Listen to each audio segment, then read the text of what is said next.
be happy whether you're happy or not happy. That's a sentence I heard in India from a shopkeeper Ayurveda place, which is full of meaning if we look closely to what it means. We have some tools we use to live in this physical world. So we use obviously a physical body, a mind, some other more subtle bodies. So it's like some equipment to have this experience in this material world. And we also, of course, use the mind, and the mind habit is to and purpose to divide. When it look at things, it divide into what is good, what is bad, what is high, what is low, pain and pleasure. So it's how the mind is made. So if we are identified with the mind, mean that there is a glue, I and the mind is one, and my thought, then of course I will like and dislike and live in the world of good and bad, pain and pleasure, where the body mind lives. So it means I am sometimes happy as a mind, body mind, sometimes not happy, sometimes in pain, sometimes in pleasure. So is it really who am I? Is it really my my true nature? That's what this affirmation is bringing. To be always happy. So is it possible for a body mind to be always happy? I would say obviously no, because it lives in duality, in separation, separating everything in good and bad and so on, as I just said. So if we look more closely and look within ourselves, study, self-study, and get guidance from some other people, some sage and whatever, can bring some clarity, we might discover that we are not really this body-mind, and we are what they call in India Atman, or the soul, which is not in time and space, because the body-mind live in time and space and need this time, space and causation to live in, to make this experience. But what we call the soul is not in time and space, is prior to that, so, and is untouched by whatever is experienced through the body mind. So this we can hear as words and not understand. The best thing to do is to not try to understand, just to listen and to let it be, float as it comes. So just to be open. So the Atma, or the soul, can be perceived as an individual soul. Usually we confuse the soul with what is leaving the body when we die, or when we have some out-of-body experience. We call this the soul. I would not call this the soul. We don't.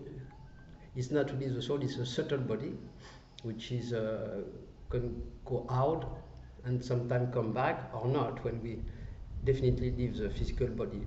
So what is leaving the physical body is still in time and space. It's a subtle body that we call a soul, but it's not really the soul. It's a more subtle body. And we continue travel in this different plane and maybe come back in another body, and that's what we call the law of karma and so on in India, reincarnation. So this is related to this plane of time and space and change. But what we really call the soul or Atma is beyond the mind, beyond the body, the mind, and the astral body or subtle body, and is not, as it is not in time and space, it cannot move. The soul cannot move, the soul cannot change. The Atma, which is not really a personal soul, it seems like that, which is also an illusion, because in time and space there cannot be two souls. So in truth there is only one soul. Sometimes we call it the self, we can call it God, or any word we want to use. Of course, if we don't like the word God, we don't use it. It's just words. They are just words. Nothing can really describe that which is beyond time and space.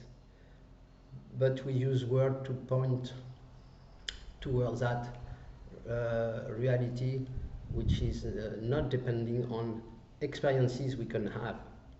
So if we can have an insight into that and be open to turn the direction towards what we call the soul or Atma or self, and see that this is not what I am really in essence, cannot be touched by any experience, is not touched by any experience. That's why we say the soul is always happy, because she's not dependent on this physical and more subtle worlds which are all in time and space. So that's what we could hear in that affirmation, be happy whether you're happy or not. Be happy as a soul, whether your mind is happy or not. So for that, the invitation will be to look at what seems to be me, but which is not really me, the body, the mind, soul, to use observation, awareness, and to question, like we say, who am I really, like that. So there is nothing to do specifically. It depends on every individual, which path to take, which way, what to practice to get towards this ultimate insight. Because some people will need a less direct path because they cannot grasp this truth directly, which is the case of most of us. So we might need some alternate path practice. I was practicing for 30 years, so it's not something bad. Also, all there is nothing wrong. It's just different natures.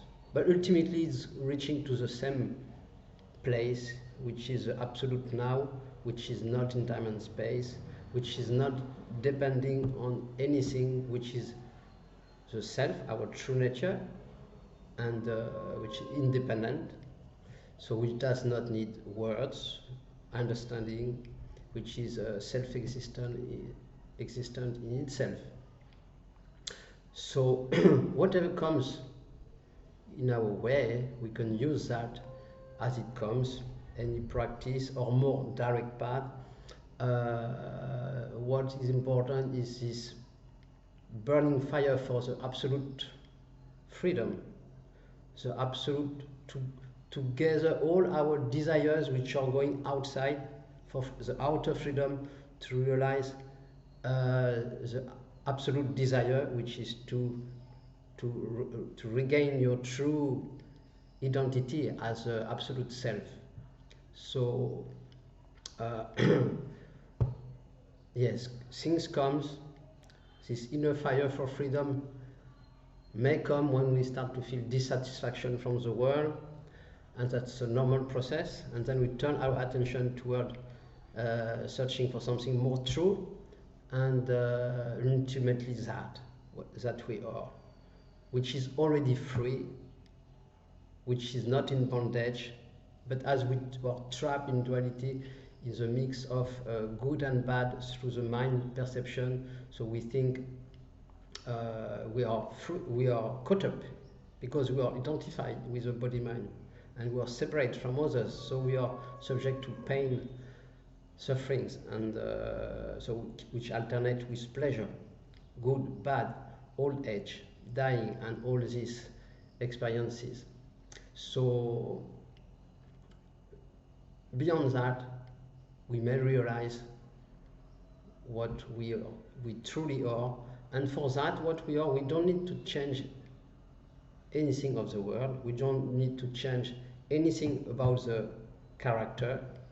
Just awareness, regaining awareness of what we truly are. So this is just something which happening very naturally, and to realizing that what I am was never in bondage. So in truth, there is no liberation. Enlightenment, liberation is only for the body mind who think is in bondage, but in truth, our highest self or divinity is ever free, so there is no need of liberation. But this is realized when it is. So nothing to worry, and it's a very natural part of the game. So surrendering to whatever life present, and to tend towards this inner happiness, which is not depending on the perceptions, because happiness we'll find with our senses, and our mind, our body is always subject to plus and minus, and to up and down. So because it's in time and space, it's inevitable. So on this plane, it's not possible to find equanimity. It will always be subject to that change and difference.